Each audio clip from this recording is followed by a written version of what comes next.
contents, incorporating magics in promoting participative governance, especially to our youth, through strong and sustainable partnership with various stakeholders with the leadership of competent public servants, equipped with a renewed sense of integrity and accountability. We welcome you to this virtual tour of Ateneo Dinaga University Center for Local Governance. As extension arm of the university, the Center for Local Governance provides technical assistance through its capability building activities, consultancy services, research and information to its partners and stakeholders, both within and outside the university. The center acts on the three main functions of the university. These are instruction, research, and extension. Extension, as the primary function of the CLG, is relevant in enriching instruction and in developing research. Continuously striving for competitiveness, upholding integrity, and public accountability, the Center for Local Governance strengthens on amplifying leaders for the nation. That is CLG's mandate. The Ateneo Center for Local Governance creation is geared towards the ideals of a democratic and efficient local governance under the Local Government Code of 1991. In 1994, Ateneo Dinaga University was accredited by the Department of Interior and Local Government to implement their integrated capability building program. The Ateneo Center for Local Governance offers the following courses: Basic Group Facilitation Methods, Designing Participatory Events, Basic Customer Service Skills, Public Service Excellence Program, Participatory Barangay Planning and Budgeting Workshop, Participatory Workshop on Real Property Taxation for barangay officials, teachers, and school officials, Municipal Environmental Planning Workshop, and Barangay Justice Service System.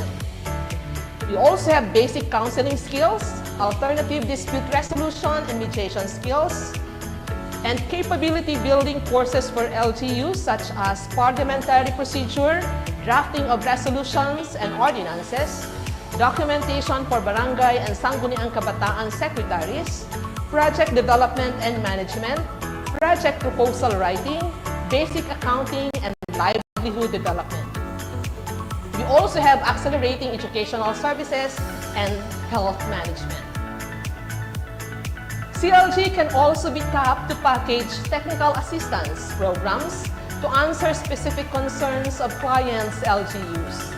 We design and facilitate training modules, workshops, and/or participatory activities and events such as visioning, strategic planning, project monitoring and assessment, and focus group discussion and assemblies. With the demands of a rapid transition to the digital era ignited by the pandemic, the Center has been continuously striving to provide technical assistance by utilizing the digital platform for the delivery of its services, such as organizing webinars and online certificate courses during the COVID-19 health crisis. Ateneo Dinaga University Center for Local Governance is committed to welcome generosity and enthusiasm in service, to discover endless potentials by striving excellence with a sense of compassion, to be men and women for others in creating a better future for our country. You may email or message us at clg@gbax.adu.edu.ph and/or our Facebook account, Ateneo CLG, for inquiries and other concerns. From the Center, which has been continuously providing substantial contents, incorporating magics in promoting participative governance, especially to our youth, through strong and sustainable partnership with various stakeholders, equipped with a renewed sense of integrity and accountability. We welcome you to this virtual tour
Amen. Glory be to the Father, and to the Son, and to the Holy Spirit, as it was in the beginning, is now, and will be forever. Amen. In the name of the Father, and of the Son, and of the Holy Spirit. Amen. So good morning, everyone. I am Cedric Isaac, your host and moderator, and I would like to extend a warm welcome to all. I would especially like to thank the producers for this event. This event would not have been possible without the Ateneo de Naga University Center for Local Governance and Knowledge for Development Community, in coordination with the Graduate School and with the World Bank in the Philippines in rerunning the policy brief on structural transformation, job polarization, and inequality in the Philippines. Please be reminded that this session is live, so make sure to observe proper etiquette and behave appropriately in accordance with our house rules and webinar guidelines. Certificates will be given after the webinar, so participate, finish this session, and fill out the evaluation form. Before proceeding with the most awaited discussion, let us now open this session by giving the floor to Father Roberto Ezequiel N. Rivera, S.J., the University President of the Ateneo de Naga, for his opening remarks.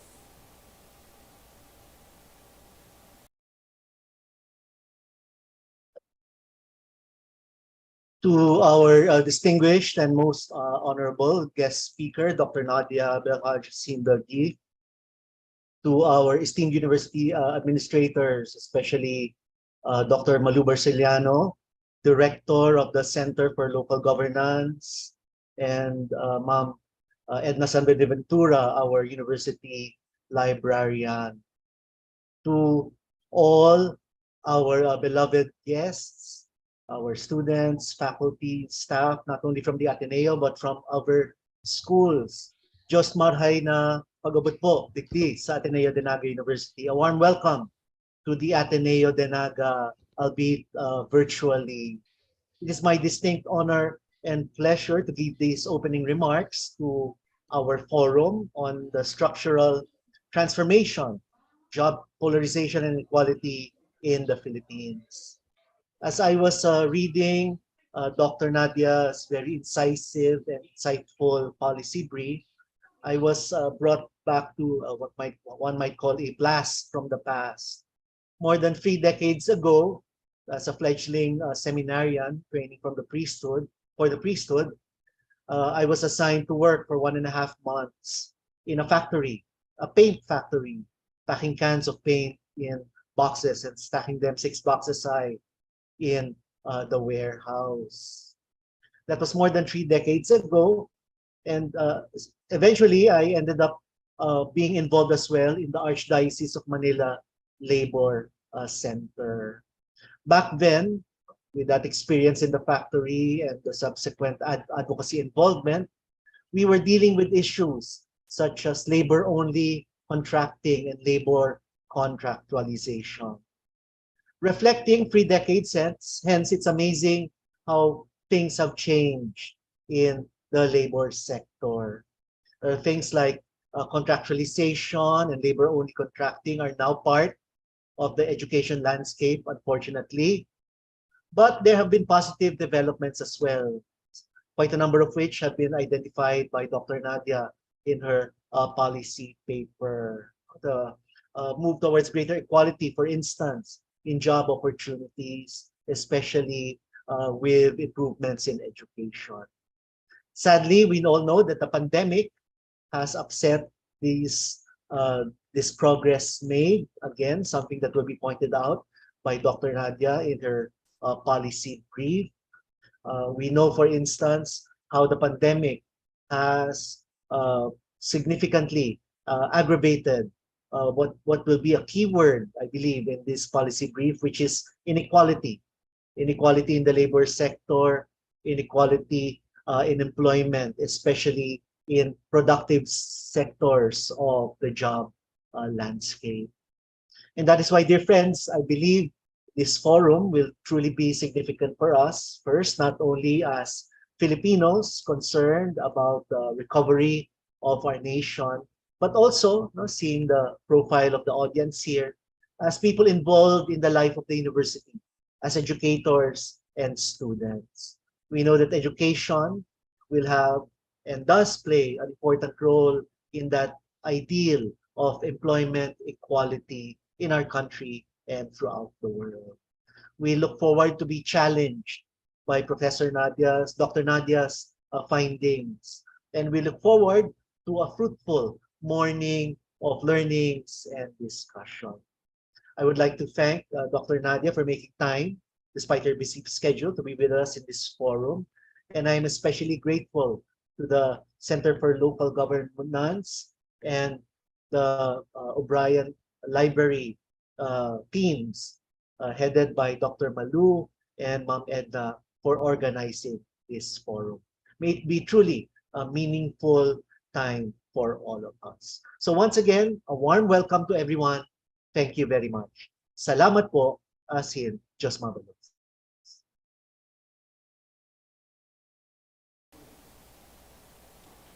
So that was quite an inspiring message from our university president, ladies and gentlemen. I believe we all share the president's hopes for our country in terms of education and equal opportunities for employment, most especially in these trying times. Before we begin, I'd like to know how everyone is doing. Please feel free to react and or comment on the stream in the chat box with the emoji that best represents your feelings. I, for one, am exhilarated at the thought of learning how we could become agents of change and how our support for particular policies exemplifies attempts at improving space and society as a whole. But what about you guys? Are you as excited as I am? Great. I'm seeing a lot of heart reactions here.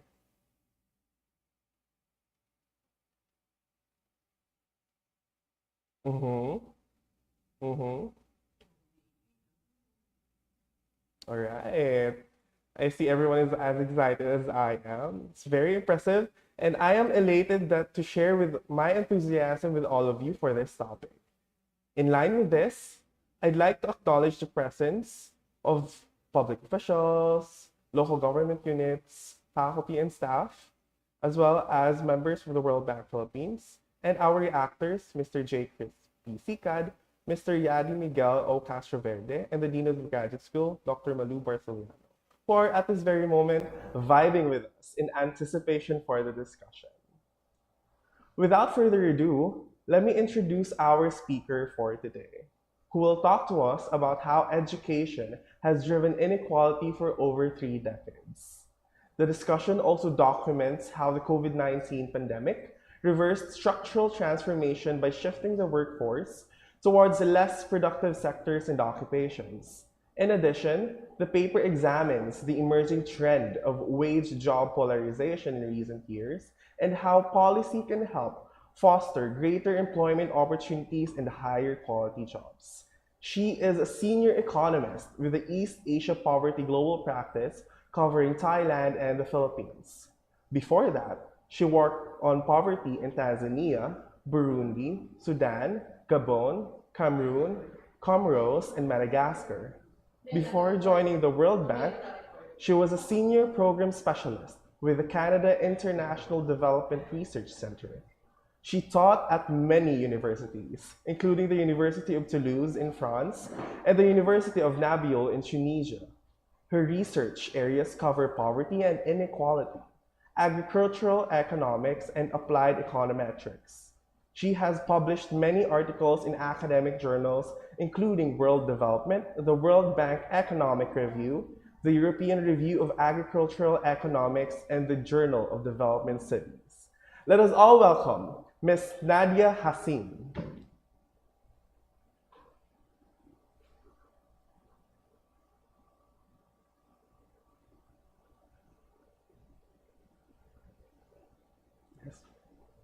Hi, everybody. I am so grateful for this opportunity to be with you today.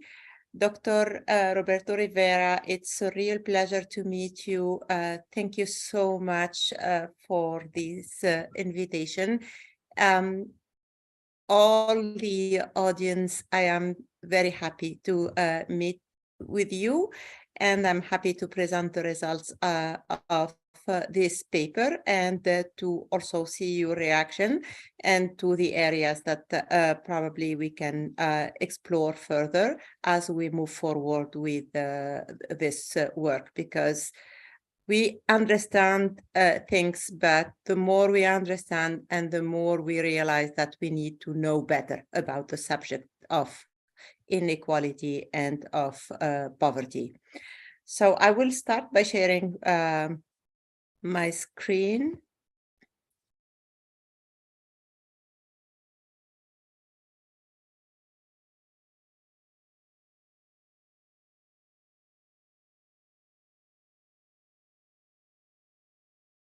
Something wrong happened. Sorry about that. Okay. So I hope everyone can see the screen. So this work is part of a bigger report examining inequality and poverty in the Philippines over the past 30 years. And this report is going to be launched next Thursday. And I hope you will be able to register to the event. So during this presentation, we will look at the progress that has been accomplished in poverty and inequality reduction, but overall also human development over the past 30 years, and then look more specifically at the transformation of the economy and of education and how these transformations contributed to inequality, whether its decline or its persistence. And then we will look at the impact of COVID on the labor market and how it seems to be aggravating inequality and probably job polarization. And then we will discuss some of the policy options to address inequality in the coming years. So the Philippines has realized amazing progress in reducing poverty, which declined from almost 50% in 1985 to 16.7% in 2018. And during this period, there were several developments in terms of human development index that increased considerably, placing the Philippines among upper achievers in human development. The middle class expanded to almost 12 million people. The economically secure population also increased to almost 44 million people. However, despite this progress, inequality continued to be very high in the Philippines. So if we look at the pre-tax income data from the World Inequality Database, we see that the top 1% earners in the Philippines share 17% of national income.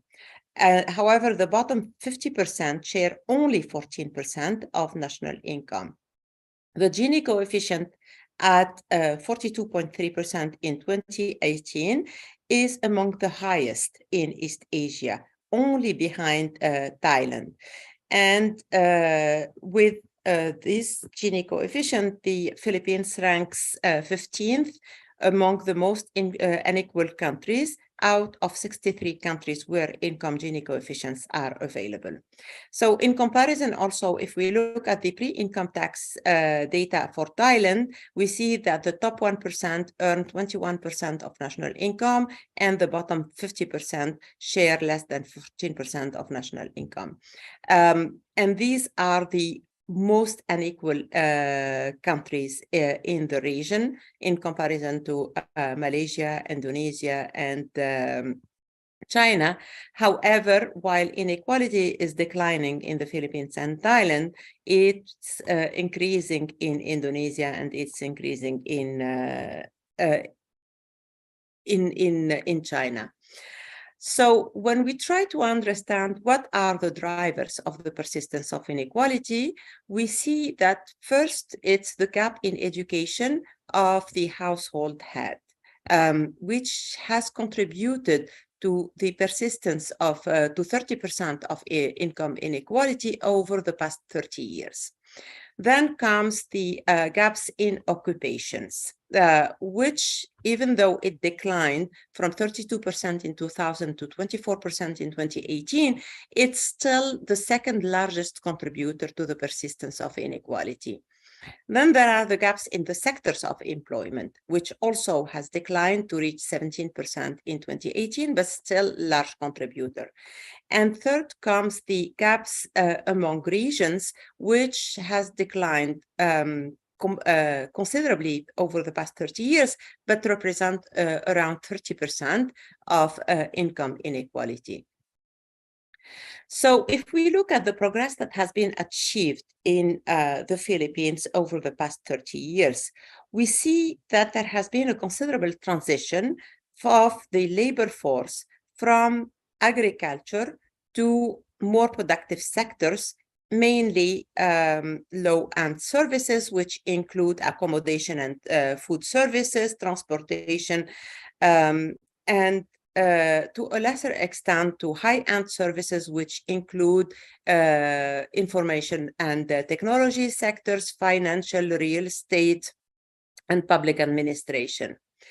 And then there has been an expansion of employment in industry, which includes manufacturing and construction and mining, but this transition has been much slower than the transition to the service sector. And we see that workers with less than high school degree started a faster transition to more productive sectors outside agriculture, which accelerated starting 2012. And we see also that outside agriculture, workers also moved first to low-skilled occupations like elementary occupations.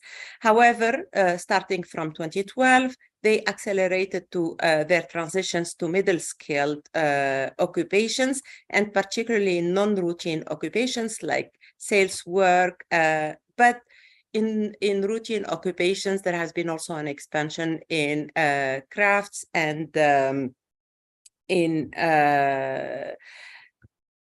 operators, machine operators work. And this changes has been coupled with an increase in the wages of those with less than high school education. So if we look at the trends of log real weekly wage over 2002 to 2021, we can see that there has been a severe decline in log real wages starting 2002 until 2012. And the decline was more severe among those with less than high school education. However, starting 2012, there has been an acceleration in the increase of wages, which was much faster among those with less than high school education than those with higher education. So during the period 2012 to 2019, the real wage of those with less than high school education increased at almost 36% compared to 25% with those for those with the high school degree, and 12% with those for those with college education. And these changes has contributed to narrowing inequality in wages and income inequality. However, if we look at what's happening starting 2020, we can see that all wages declined, but the decline was much steeper among those with less than high school education, which indicates that the pandemic may be reversing the progress in the reduction of wage and income inequality. So, but despite this progress and the narrowing of wage inequality, we still see first a high concentration of workers with elementary education in agriculture and in elementary occupations outside agriculture. Also, the average weekly wage of college graduates is about 3 times higher than workers with elementary education, and the average income per capita of households whose has college education is about 4 times higher than for households whose have no more than elementary education. So we see that the lack of education does not allow people to move to more productive sectors and does not allow them to improve their income. When we try to understand why education is contributing to the persistence of wage inequality and income inequality, we see that the college premium, which is the share of the ratio of the log weekly wage of college educated compared to high school education, is very high. So it has declined until 2007, then increased right after the financial crisis to reach the top in 2013. At that time, the log weekly wage of a college graduate was 140% higher than for high school and below graduates. Then it started the decline until 2019, when the ratio reached 110%, then increased again in 2021 when it reached 120%. Another thing that we see is that the college premium is much higher for women than for men, which means that inequalities between women are contributing more to the persistence of inequality than inequality between men. And when we try to understand why is the college premium very high, we see that this is due to the lack of skills. So if we compare the ratio of workers entering the economy who has a college degree compared to those with lower education, we see that the gap started to reduce only in 2018, when the provision of college-educated workers in the labor market picked up. So it increased for women and men, but the increase for women was much higher than the increase for men. And this is due to the entrance in the labor market of freshly college graduated workers. Another contributor to the persistence of inequality is the gap in returns to college education between poor and better off families. So what's happening is that the returns to college education are on average much higher than the returns to high school and below education, which shows an important valuation of skills. So these are the good news. Now, the other problem is that the college-educated workers who come from poor families have much lower returns to their education than those who come from richer families.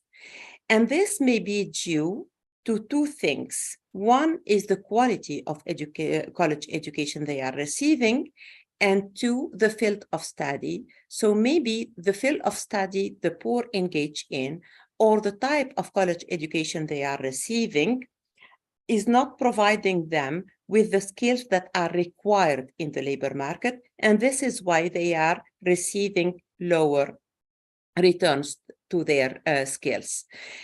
So, and these trends are not proper to the Philippines. When we look at the work of Asemoglu and author in the United States labor market, we see similar trends. So, and we can take as an example the college-educated workers who go to Harvard and the college-educated workers who go to community colleges. Both of them come from have college education, tertiary level education. Usually the poor will go to community college, the rich will go to Harvard. When they go to the labor market, the skills of the workers of the college educated workers who are coming from Harvard are more valued than those who come from community college. So they receive higher returns. So we're not sure what is the situation in the Philippines, and we need more detailed analysis of the quality of education, of the skills requirements from the labor market to better understand how these gaps can be addressed. But the reality is that these gaps are very common among emerging economies and developed economies.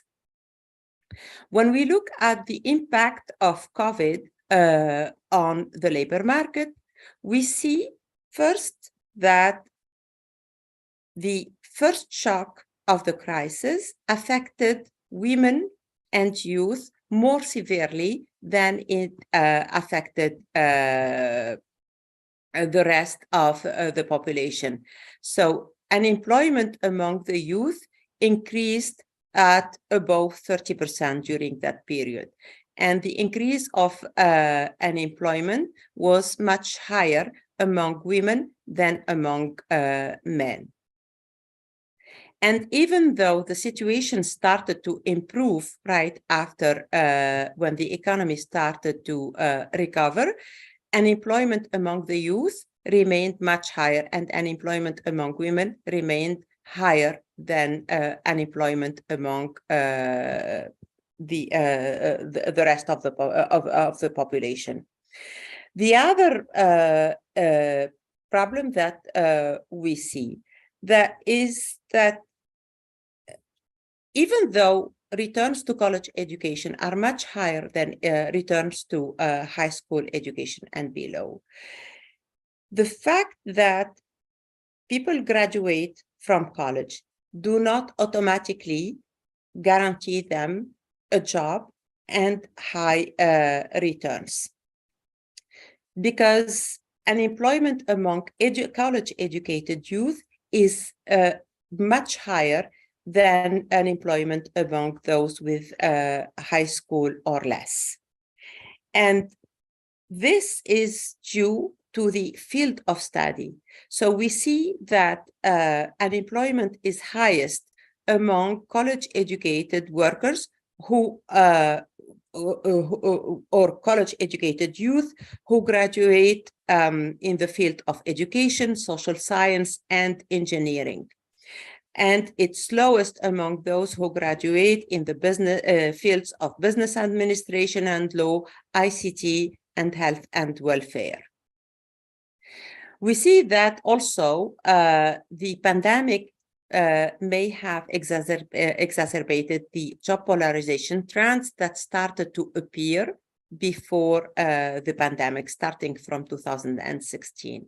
When we compare the changes in the share of employment, wage employment, across the different occupation groups, we see that employment in middle-skilled occupation kept increasing until 2016.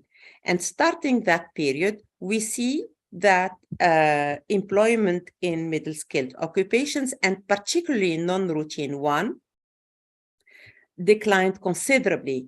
This trend might aggravate with the acceleration of the digital transformation. With the acceleration of digital transformation, maybe jobs that are like machine operators, like craft workers, like sale managers, may be less required in the labor market, and this will aggravate the this job polarization trends, pushing the wage workers either into low-skilled or high-skilled occupations.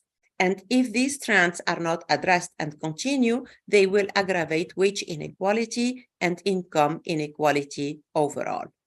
When we see also, we look at the trends in the labor market after COVID, we see that employment in which work declined. However, employment in self-employment increased, employment in agriculture increased, and employment in low-end services increased, while it declined in high-end services.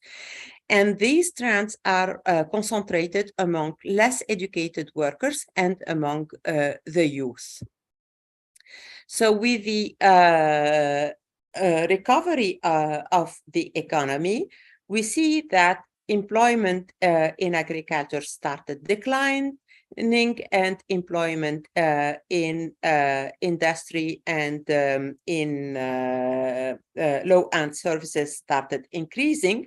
However, the transition to more productive work was much slower for less educated workers and for the youth. We see also that while wage income has increased starting April 2021, low-end services continue to have average wages at 84% of pre-pandemic level, industry at 87% of pre-pandemic level, while high-end services at over 90%. And these sectors, low-end services and industry, concentrate more of the less educated workers and more of the youth than high-end services, which means that these trends, if they persist, they will continue to aggravate inequality, and they will aggravate the unequal recovery. So what can the policy do? There are several angles. The first and most important one is to continue to strengthen population immunity. So the massive vaccination efforts led to the decline in the COVID cases and the opening up of the economy. While the majority of the population is already vaccinated, those who took the booster vaccination are still at 25%. And during the high-frequency survey, the COVID high-frequency survey that was conducted in May 2022, a lot of people mentioned that they're not planning to get the booster. Around 40% mentioned that they're not planning to get the booster vaccination. However, without the booster vaccination, COVID cases may increase again and may lead to some restrictions in mobility. The second thing is to try to help workers who lost their jobs or who had to transition to less productive jobs to reskill and to redeploy to more productive sectors. And this can be done through training activities. So, for example, the training programs that were implemented by DESTA could be upgraded and scaled up to improve population and workers' skills. So there is the National Employment Recovery Strategy that was prepared by the government to help boosting the skills and to help jobs recovery and acceleration of economic growth.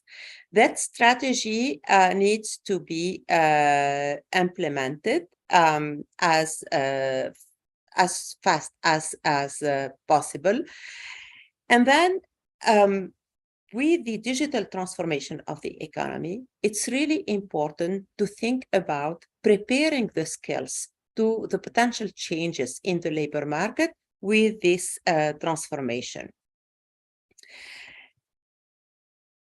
And there are also policies that need to address the gaps in the quality of education across, particularly across college institutions, and to help increase of the returns of workers from poor family and reduce the gaps in returns to education.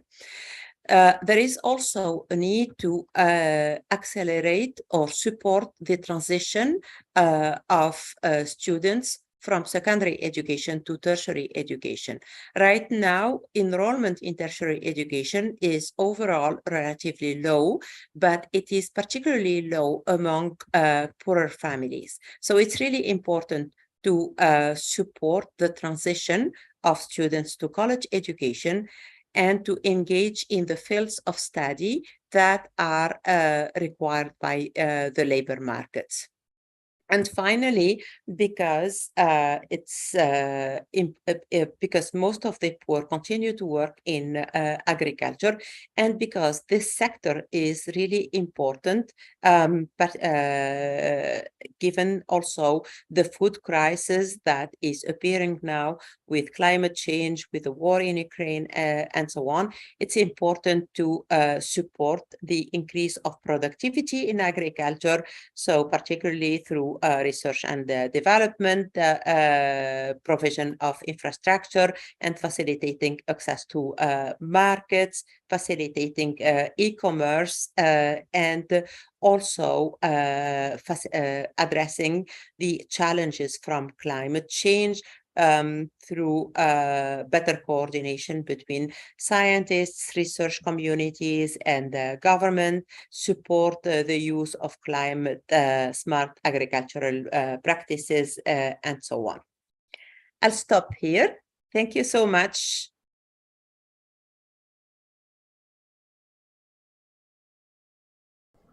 All right. Thank you, Miss Nadia. I'm stupefied how enlightening the talk was because as an MBA student, I am aware that one of the most essential elements of a labor market is the distribution of jobs. And when employment in an economy is defined by well-paying and secure occupation, that gives their holders a feeling of purpose and a sense of accomplishment in doing something useful because it is able to deliver broader advantages to individuals, their families, and societies at large. But based from your talk, it is quite disheartening that there has been a persistent level of inequality in education in the country and how they're able to provide it to their constituents. The lengthy prohibition on face-to-face learning during the epidemic exacerbated the learning gap in the Philippines, really emphasizing the need for educational reform.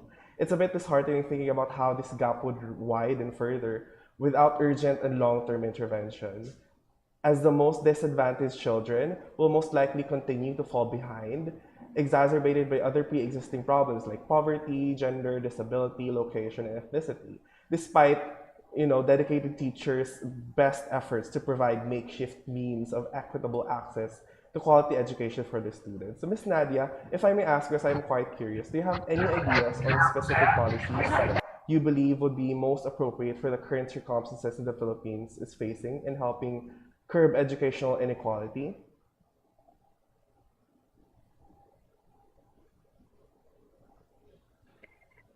So I think it's important to it's not the problem of education inequality is not proper to the Philippines. It's everywhere in the world, and it's more prevalent in advanced economies than in developing world. So. It's not necessarily a bad sign. It's a sign that inequality, that education is improving in the Philippines, but the problem is that it's not improving at the same pace across the regions and across the institutions. So the important I think the first step is really to have a clear assessment of the quality of education. And unfortunately, data is lacking. It's really hard to have a clear vision on what is the main problem. So some of the information is already available from PISA data, for example, where we have an idea on the average number of students per class, or average number of teachers per class, or the years of experience of teachers. But this data may not be enough because it's assessing this information just for a certain level of education.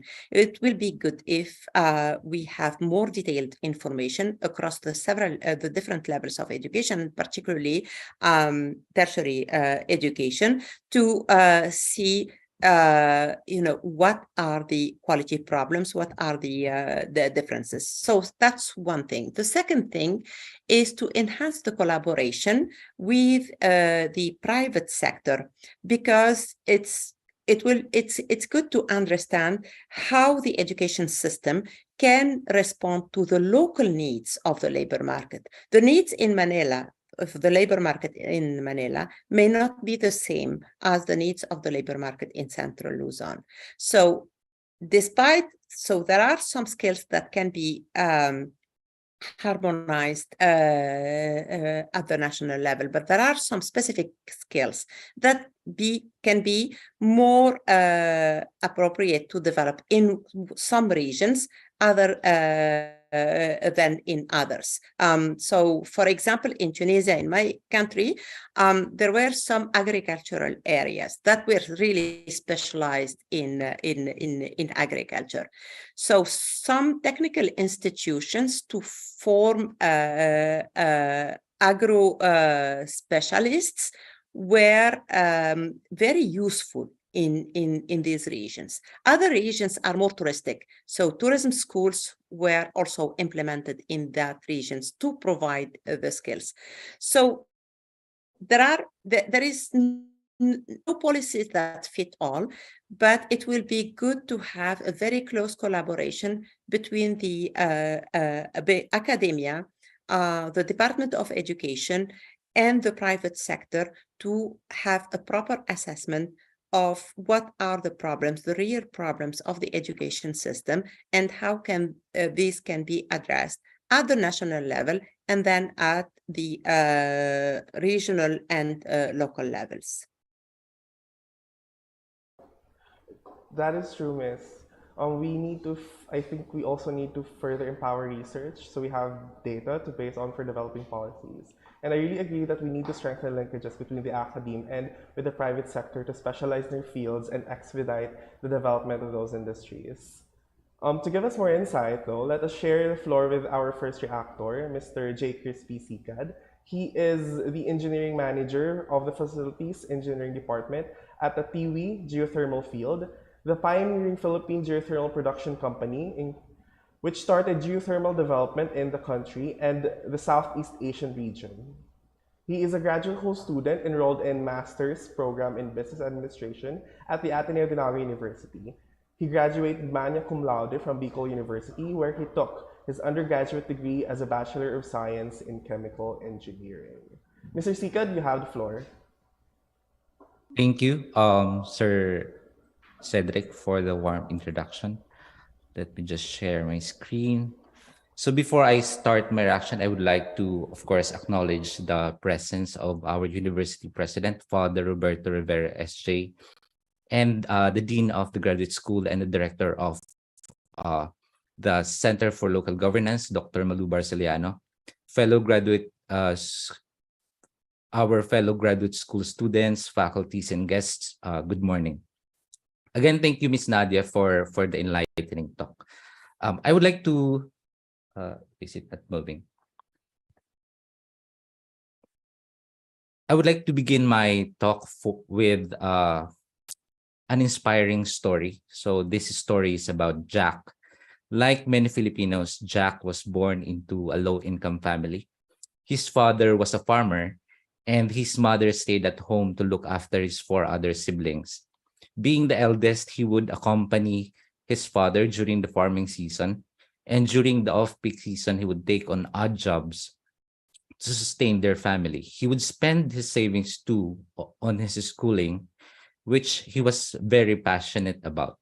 Hence, it was not surprising that he graduated on top of his class after senior high school. To finance his college education, he looked for sponsors and scholarships. He graduated with flying colors and eventually joined the corporate world. Today, Jack is the CEO of a multinational company.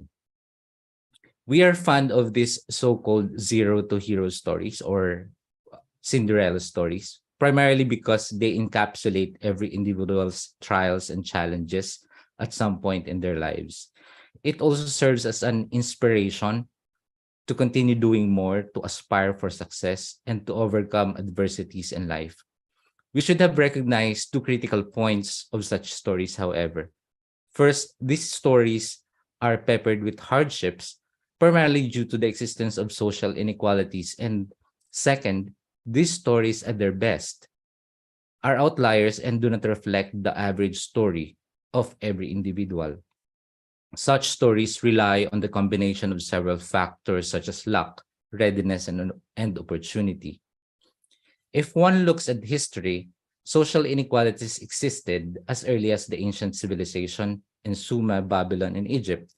This may be spelled out in the inequalities between men and women, Implementers of inclusive education. Lahat po tayo. inequalities from Lahat po tayo social dito na kahit hierarchies kung between schedule enslaved ninyo, people, commoners, and the royal elites, tayo. and So, inequalities from the pagtutulungan economic status of sa the rich and the poor. estudyante na papasok These dito sa inequalities exist then due to the presence of social hierarchies. These social hierarchies are essential in establishing cooperation networks between individuals. This distinction between individuals or group of individuals in our society are also valuable for taking cues, social behaviors, and social norms.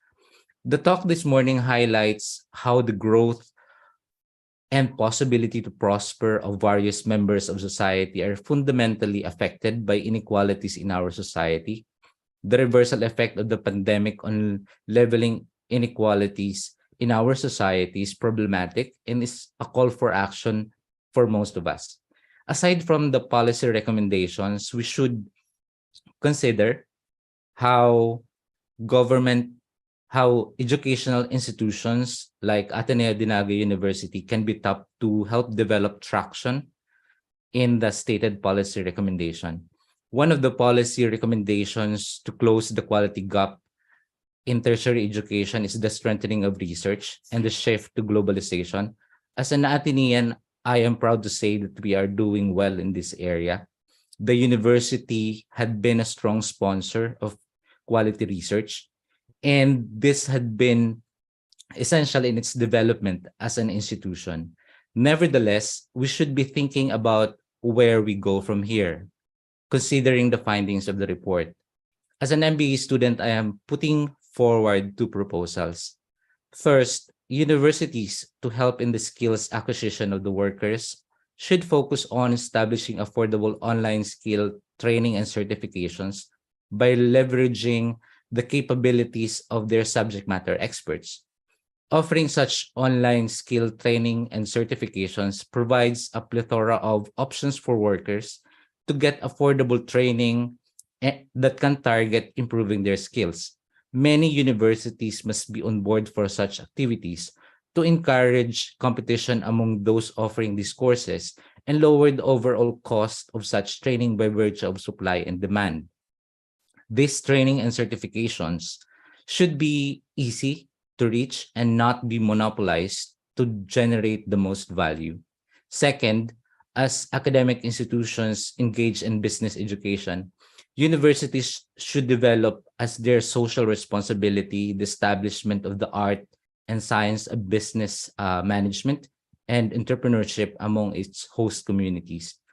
Free community outreach business development seminars should be a regular undertaking among academic institutions to ensure that business and entrepreneurial spirit is alive within our host communities.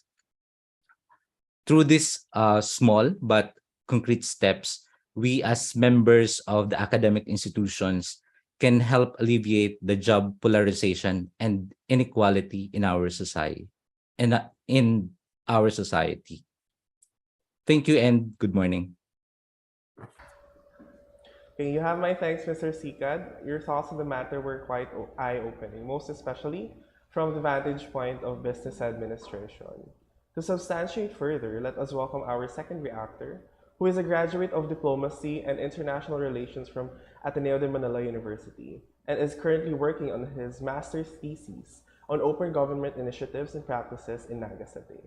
He has worked as a researcher for a Senate office, as a research and ethics instructor, and is now currently a chief administrative officer for a college in Lupi, Camarines Sur. Let us all welcome Mr. Yadi Miguel O. Castroverde. Hello. Thank you, Cedric, for that introduction. Am I clear? I hope I am. Um, I guess my reaction for today is not nearly as fancy as Mr. J. Chris's reaction.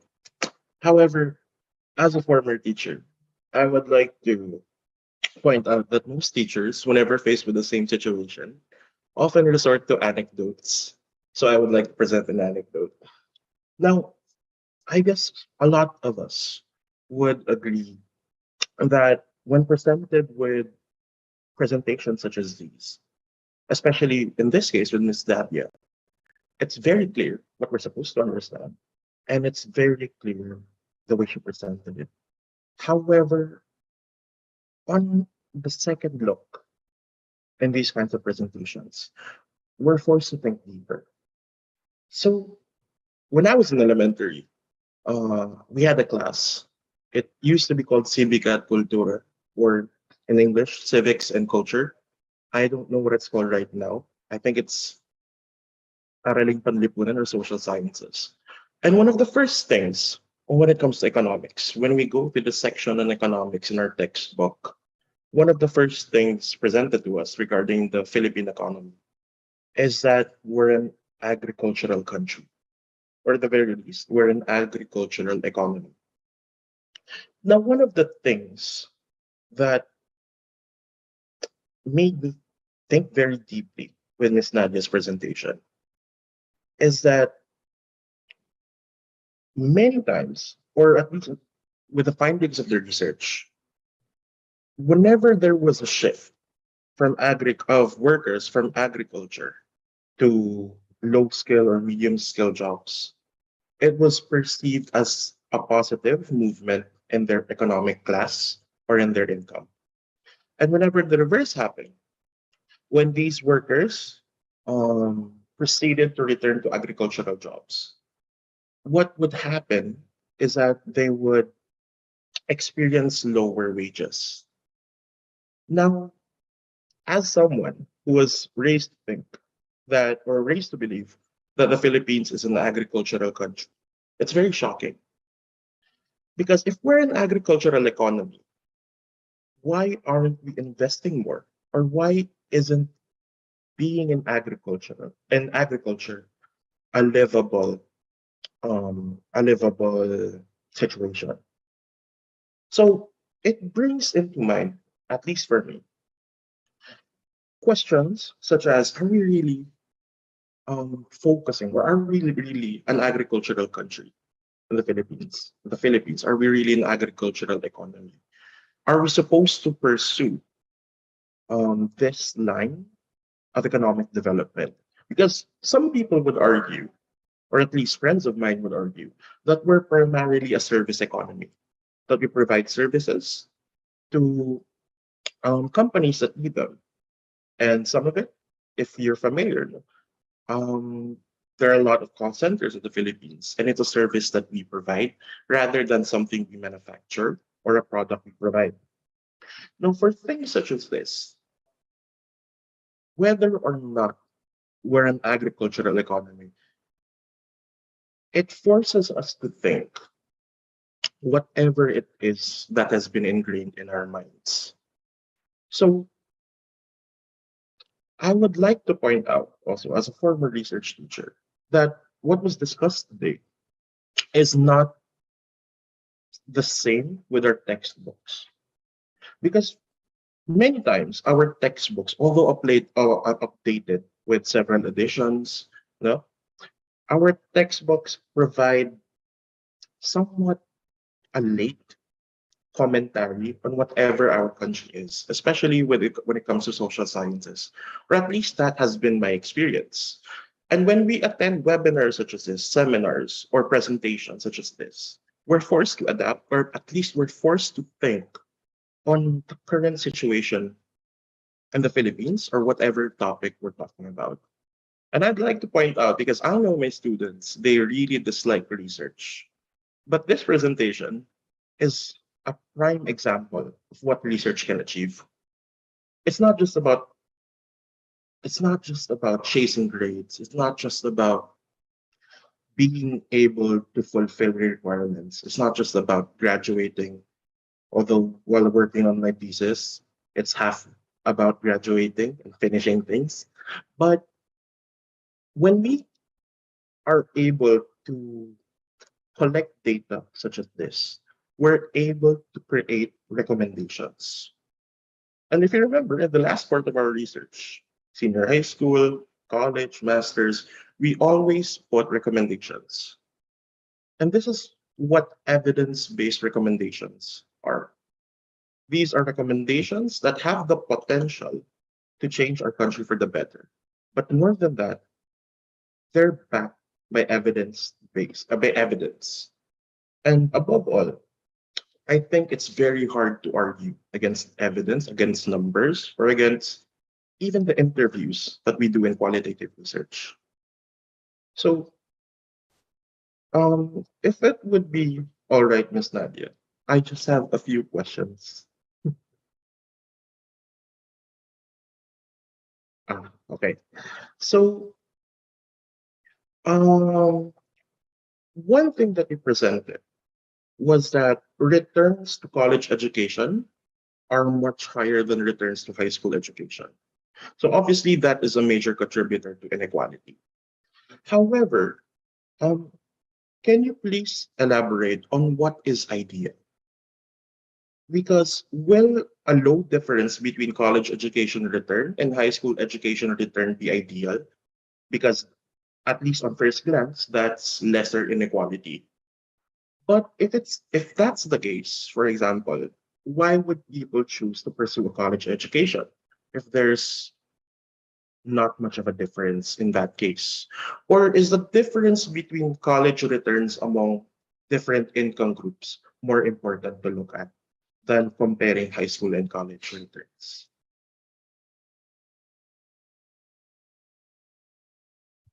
Thank you so much.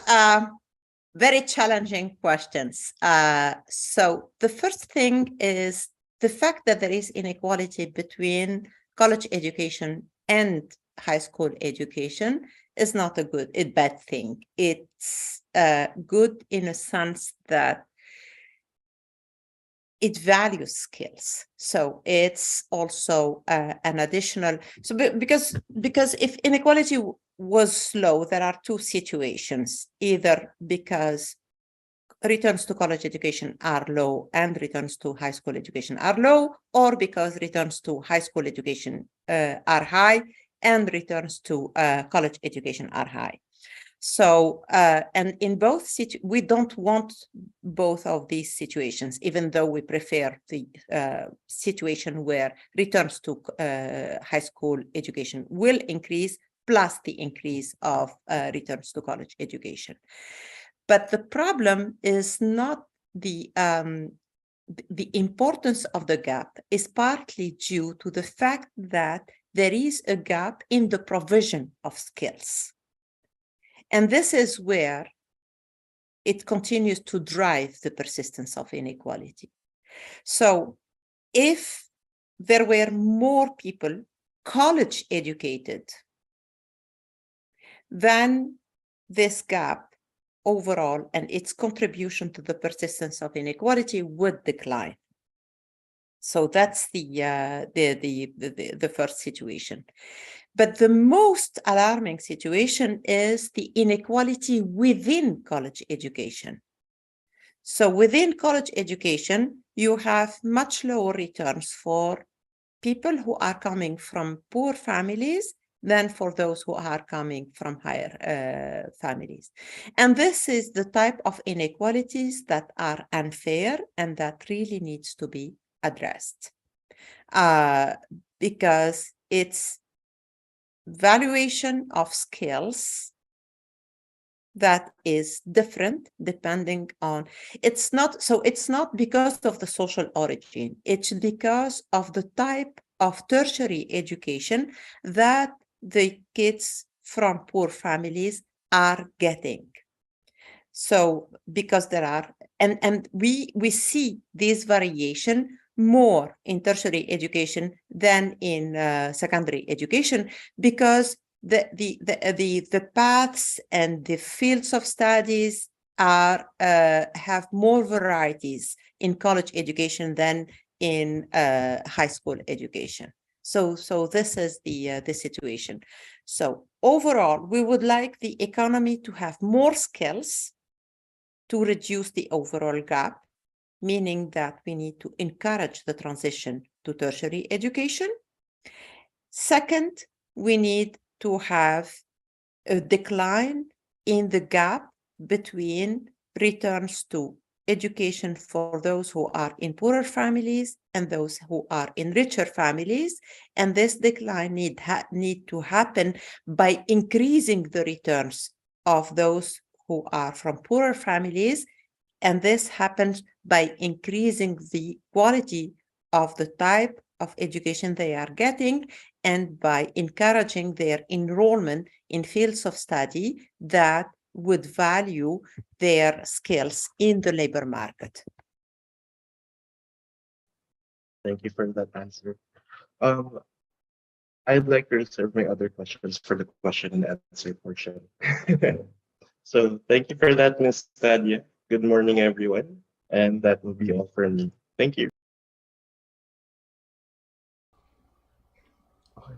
All right. So, thank you for that, Mr. Castroverde and Mr. Sikad, for your very insightful reactions. With the information we now have regarding the impact of education policies and overall economic productivity in terms of our labor force, I'm sure the members of the audience are burning with curiosity. If you have any questions, please feel free to type them in the stream or the Zoom's platform's chat box so we may queue them for discussion. In fact, I have one of those questions here right now. So, Ms. Nadia, how do you think job polarization will impact the Philippine economy in the next decade?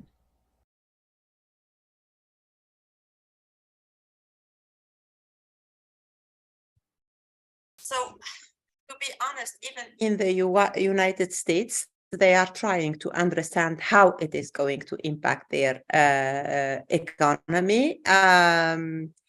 But I think what happened in the United States can give some kind of indications on the problems. Because the digital transformation started in the US much earlier than it is happening in the Philippines or in any other parts of the world. And so we have, because the job polarization trends are also long-term trends. These are not trends that we can observe overnight or in 1 year or 2 years. So because the transformation happened in the US 10 years ago, we are able to see this transformation today. We have enough historical data to see these changes. What we are seeing in the Philippines is just a potential indication of what might happen. We see that starting 2016, there has been a decline of employment in mid-skill occupation, and we suspect that these trends may aggravate if the digital transformation continue to accelerate. So the digital transformation itself is not bad. In contrary, it's a good thing, but we need to have also policies, particularly policies for the education that help to prevent in advance this hollowing of the middle class, and that help to create jobs that are equivalent to the middle skilled occupations, and particularly the middle skilled non-routine occupations. Because otherwise, what happened elsewhere may replicate in the Philippines, where we will see those who are in routine occupations and non-routine occupations, and who do have who are older will shift to low-skilled occupations. Those who are younger and may receive trainings, may receive upskilling and reskilling, could move to higher skilled occupations. And we don't want these gaps to happen. For now, it's too early to decide, but there is really need to anticipate the changes in the labor market and adapt the education system to these potential changes. Other questions from the audience also include, they are asking, how responsive do you think the current government administration's 8-point agenda is towards addressing job polarization and inequality? If there is already a national employment recovery strategy in the Philippines, it means that the government is very responsive. And this, if you look at the different reports from the Asian development banks or other institutions who are comparing what's happening in South Asia, you will see that the Philippines is often cited as an example of the country that is, even including the most recent economic update by the World Bank for October 2022, you will see that the Philippines is always cited as an example of countries implementing very fast reforms to respond to the changes, anticipating crisis and reacting very quickly to these crises. So I think the government is responsive, is aware of the problems, particularly the problems regarding the skill mismatches in the labor market, the problems related to the prevalence of youth unemployment, and the problems related to the low engagement in tertiary education. And this why there are a series of policies to address this. And the National Employment Recovery Strategy is very rich and very diversified.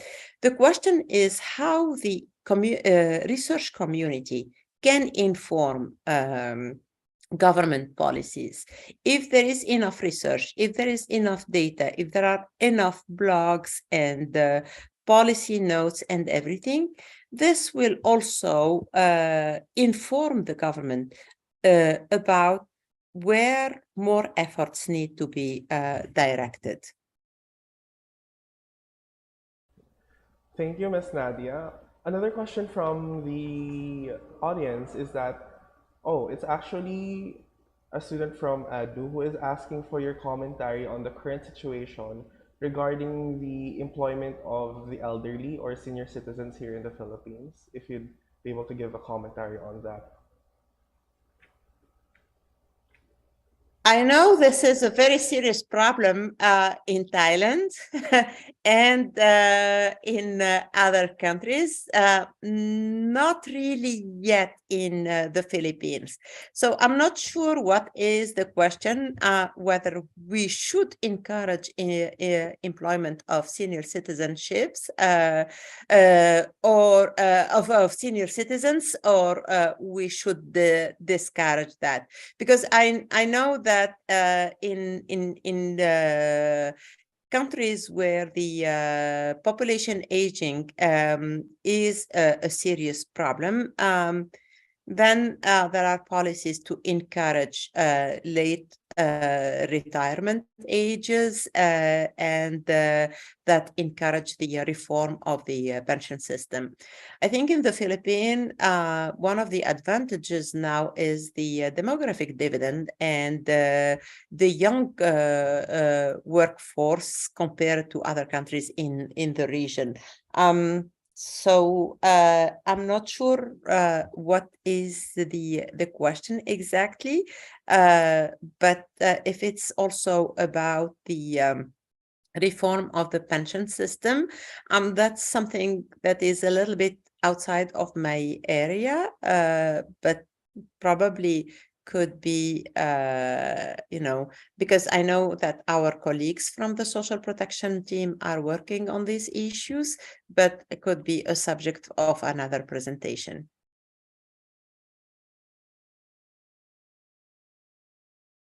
We are all burning, with more questions, especially from the audience. I am afraid we'll have to cut the discussion at this point due to the lack of time. But please rest assured that the questions we receive will be answered through publication material to be released on CLG's social network pages. So please stay tuned.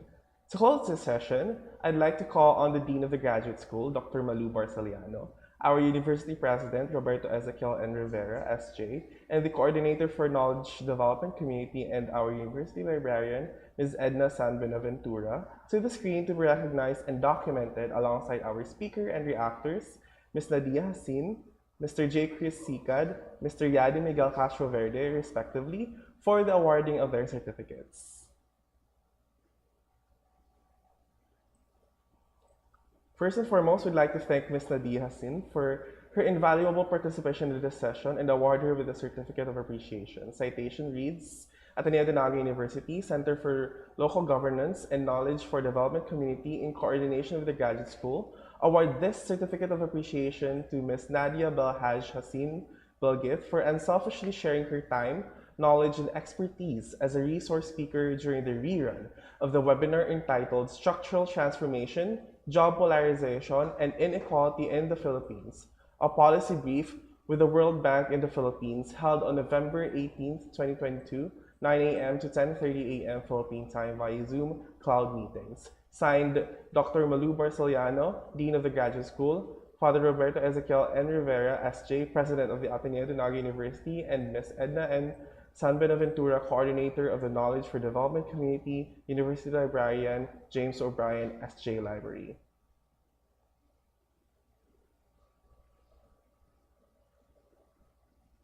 Furthermore, we'd like to thank Mr. J. Chris P. Sicad and Mr. Yadi Miguel O. Castro Verde for the invaluable insights in the topic and award them with the Certificate of Appreciation.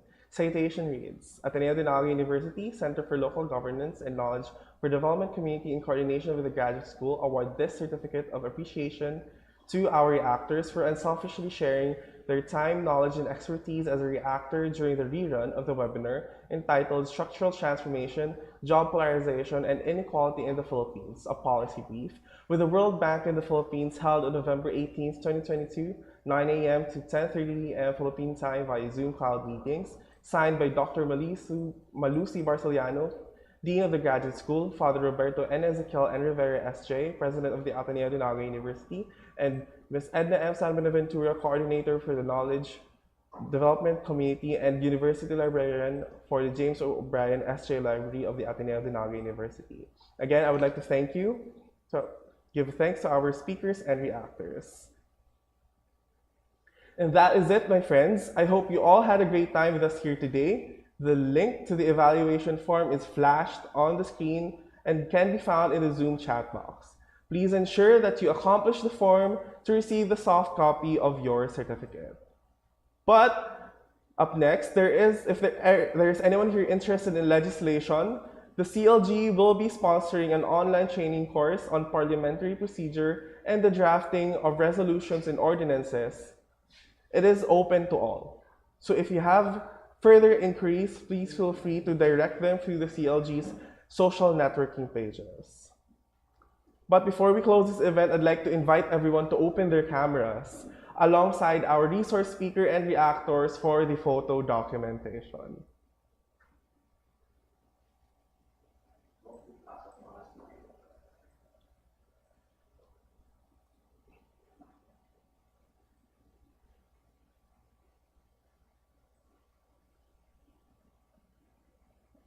All right. Everyone has turned on their cameras, so everyone please give us your brightest smile for the photo documentation.